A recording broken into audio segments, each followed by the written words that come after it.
Welcome to Soul Sanctuary. It is October 10th. And tonight I just wanted to go over kind of a high level overview of what this process is, this awakening process and this healing, and how it may present to you, what it may feel like, what you might encounter on the way. And if that triggers any questions in anyone, then feel free to ask questions. An awakening, first of all, is maybe not what you think it is. I always thought it was, some kind of woo-woo thing that people did that who were actively seeking, to awaken, which I didn't really even know what that meant, that happened to them. And I didn't even realize it was happening to me. Like when it started, I didn't know what was going on. But that's why I'm here, to kind of, shine a light for you and show you, what's going on and how to navigate this path. But the first thing that you will notice is that the things that you've been taught and led to believe all of your life kind of stop making sense. And it's uncomfortable. And you're not sure where to go or why it's happening. But I just want to tell you the reason it's happening is so that everything that is not the true highest version of you falls away. That's all this is a return to your true self and your direct connection to Source or God or whatever you prefer to call it. And I just want to touch on that really quick. Some people do have an aversion to any sort of, religion or religious beliefs. And it's valid, a lot of people have been through a lot of things. And if you prefer to think of the place where we all come from, the source of everything just as source, or if you prefer to say God, whatever works for you to help you frame this understanding. But this is just a return to your direct connection to God or source. Everything that isn't really you falls away. And the things that aren't really you are things that you've accumulated throughout your life, beliefs, like limiting beliefs that you're not enough, that you're not good enough, that you need to seek love from other people, you need to seek respect, you need to consume things, you need to purchase things to make yourself better. You're not perfect the way you are, and you should always be striving to be something different than you are and better. And that's not true. And that's one of the hardest parts to grasp, is to understand that you're perfect the way you are. You don't need, what other people think of you doesn't matter. As long as you're aligned with your soul and your heart and acting, from that place, then don't worry about what other people think of you. And I remember the first time I heard that, I was like, that can't be right. People are supposed to like me, and I'm supposed to do things that make people like me and love me. And that's how you get love. And that's how you are worthy and all of these things. And please put that aside as quickly as you can, as much as you can, because it's not true. As these things start to fall away, it's actually the process of them falling away is the healing. And the healing happens when you are put in situations where an opportunity to understand your true self comes up. So what does that mean? That means you're given opportunities to understand that you are worthy of love. You're a whole and complete person just on your own. You don't need someone to complete you. You don't need other people's approval. You don't need to collect love from other people. You have a direct connection to unconditional love that you can tap into anytime you want. And these opportunities for understanding, in my experience, have been at first very painful. I mean, when you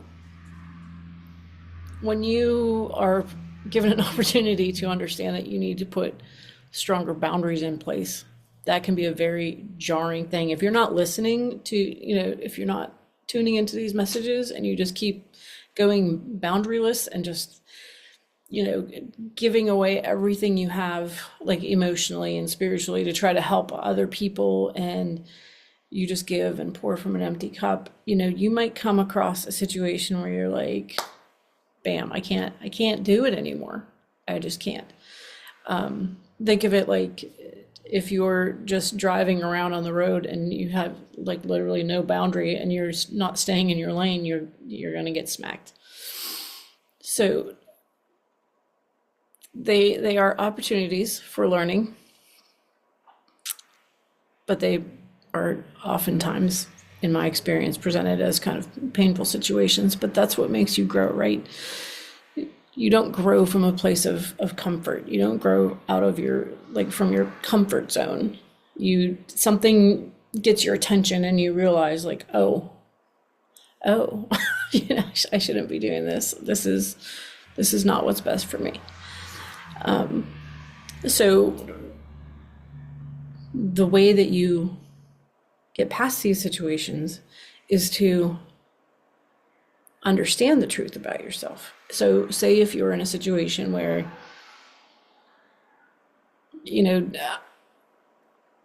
this person, doesn't love me, and you think, I need this person to love me. And this person doesn't love me because I am not this, that, or the other thing. For you to heal and grow through that situation, you have to understand first that you don't need their love. The first step is for you to love you to love you. Then everything follows from there. Second, what are you telling yourself about yourself that you think, I'm going to do whatever I can to make this person love me? Like, why do you want someone in your life who doesn't love you? So from that situation, it's like a little bundle of lessons. You can understand that, I don't need anyone else to love me. I am going to love me, which is also one of the very hardest things in my experience to just do. And I'm going to love me. And if I stop doing things just to please other people to try to gain love, and then those people fall away, then those people aren't meant for me. And you can apply that to any, situation. If you turn everything back on yourself and work on yourself and focus on you, and other things start to fall away because you're not, doing for them, you're not playing the role that they want you to play, then that's sometimes a very painful lesson, but it has to happen. Those aren't your people. Those aren't your situations. And it's a very strange feeling. Especially when you first start on the path, it's like, this doesn't feel right. This is not what I've been taught my entire life. I should be, doing the following things. And yeah, but the more that you learn these lessons, the easier that becomes, because you recognize like, oh, I feel very out of alignment. I'm not feeling centered and peaceful. So what's going on here? Something's out of alignment with my higher self. So you start to wake up, you start to get all of these opportunities for growth. How do you best navigate that? The way to navigate this is to always, always turn back to yourself. Always go inward. And what does going inward mean? Well, establish a daily practice. Establish a practice where you can sit in silence for 10 minutes. You can do breath work for 10 minutes, whatever, however long you want to. I'm just saying it doesn't have to be, 4 hours of sitting in, a meditation pose.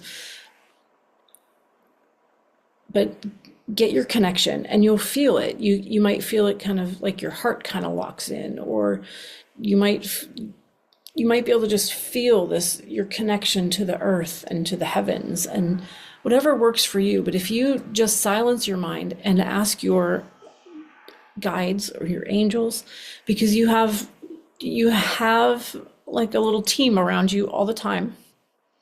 And if you release the noise from your mind, let go of thought, and just drop into your heart, that's when these messages can come through for you, that you can say like, what's going on, or what am I supposed to be doing here, or and you might just get a knowing, an answer that you didn't think about. It just comes to you. So if you have a daily practice of trying to connect in and just really quieting the noise, allowing your guides, your angels, to send you these messages and show you like, here's what's happening and here's what you're meant to do next. That's the key to navigating this path. I said yesterday, it's a pathless path. And unlike your previous life where everything was mapped out, or we were supposed to have it mapped out, based on what society told us success was, and here's your career, and here's where you should live, and you should have a nice house, and you should put this much in your retirement. This is a very different feeling, and you have to learn to trust and surrender and just go with the flow. And the faster that you can do that, the better off you'll be. You'll find yourself in situation after situation after situation where you are given the opportunity to trust and to stand in this moment where all of your old limiting beliefs have fallen away, but you're not quite sure what's coming next. If that's where you're at, just trust and feel into it. Get in touch with your guides. Let the noise go. Let the expectations that you had go. And it's going to feel right. Once you connect in enough and once you've found your center, it feels good. Like you don't want to do anything to mess with that connection. You want to nurture it. So things like drinking don't seem as fun anymore. Disconnecting yourself like that. Even like really eating like a heavy meal for me can just be like, it just kind of, anything that kind of like weighs you down, you just find yourself avoiding it because this connection that you're nurturing feels so good. So when you're feeling something that's not aligned with that, you're going to pay attention to it. And the more you do it, the easier it becomes. And it doesn't mean that you will never, be pulled out of alignment. Some lessons are going to present themselves again and again and again and again and again. Like, here's your opportunity to show that you've learned this new skill or have this ability to let go. So let's do it again. And it will come faster once you realize like, oh, I've seen this before. I've felt this before. And as soon as you can let go of whatever is coming up, then you can just return to your peace. And people kind of argue and they say, You have to feel your feelings. You have to feel your feelings. Like, of course, like feel your feelings, observe them, do everything from, like Pam Gregory is an astrologer I follow. She says from an eagle's perch. So that's a great analogy. Like you're kind of above it and just looking down and observing, but you're not in it. And the sooner that you can, so you can observe, sorry, lost my train of thought.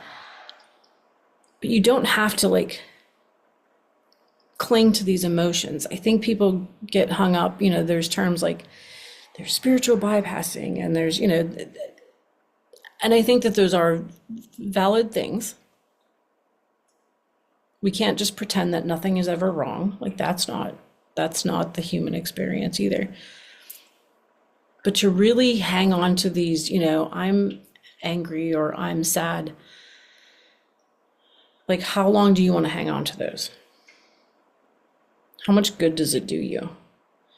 It's best to, you can recognize like I'm sad because I feel, trace it back to like, what are you believing that's bringing up this feeling in you? So I'm sad because I feel like I'm being rejected. Okay. Let the feeling go and then just work with, am I being rejected? You're not. Honestly, only you can reject yourself. That sounds strange, but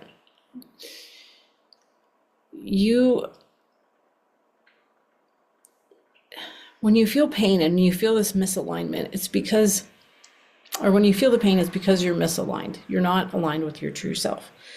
So if your soul is saying, here's what I would like for things to be like, but your mind is telling you, oh, in order for this to happen, we have to chase this person or we have to chase this situation. Instead of you just letting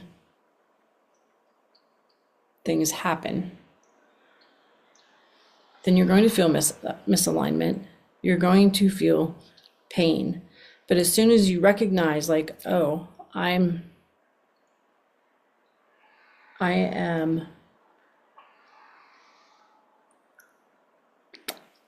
doing this in the name of feeling, incomplete, or feeling unloved, and I don't have like this unconditional love that I have access to.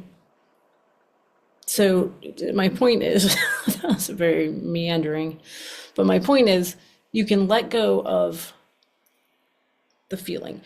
You can say, you can feel it, you can cry, you can, people do a lot of different things to release feelings. You can dance, you can sing, like just whatever it is to get that out.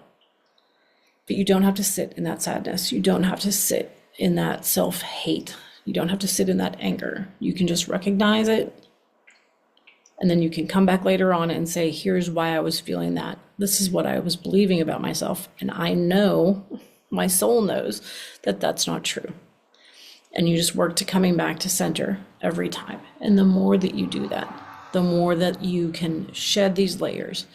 Please know that you are not your experiences. You are not just a series of things that have happened to you. You're not the labels that society has put on you. You are not the labels that you put on yourself. You are a beautiful, perfect soul. You're having a human experience, and you're at the point in your experience where it's time to shed all of these beliefs. You've learned, you've been through it, and you can move past it, and you can just let it all go now, and you don't have to hang on to it. And you can just become your true, beautiful, shining self. That's what this is all about. That's what a spiritual awakening is to find your connection to Source, to God, to understand that you are none of these labels, to understand that you are this powerful, beautiful, sovereign soul. And it's the shedding of the layers that is the process. I hope that made sense. I'm sorry, that was a very, it's a very broad topic, you know? So if you have any questions about it, what is an awakening and what will it feel like and what happens when this happens, any of it, please reach out. Please ask me. I'm happy to help. That's what I'm here for. And yeah, I am sending you so much love. You can do this. Please, please, please remember that you are worthy of love, just as you are. It's your birthright, okay? You are love. All right, I'm sending you love, and I am rooting for you, and I will talk to you soon. Take care.